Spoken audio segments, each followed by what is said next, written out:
Tayo Olympia na si Erwin. Kasama niya sa training, sina John Senza at Vanessa Santo. Ganito lang araw-araw ang ginagawa ko. Gumawa ng yellow, pag naubos na agad. Ayon sa coaching staff, para hindi maganda yung katawan ng mga ating mga Olympians dahil sa kanilang competition. Isang araw ng isang araw lang yan.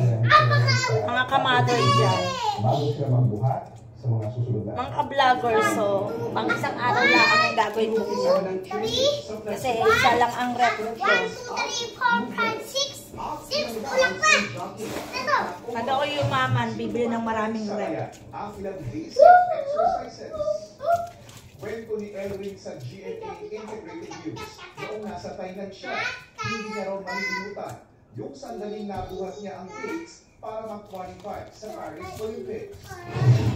Sobrang saya ako sa kasi nakuha ko na yung ticket para Paris ko.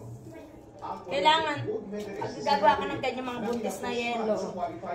So, pag bibili ka, pag gagawa ka ng mga ganyan, kailangan may nakaguide ka. Kahit anak mo or asawa mo.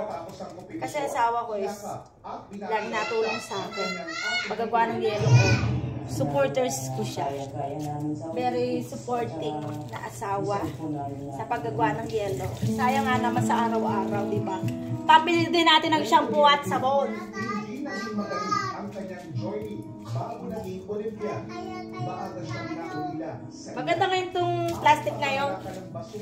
Mga ka-vloggers dyan. So maganda itong plastic ngayon kasi kahit over sa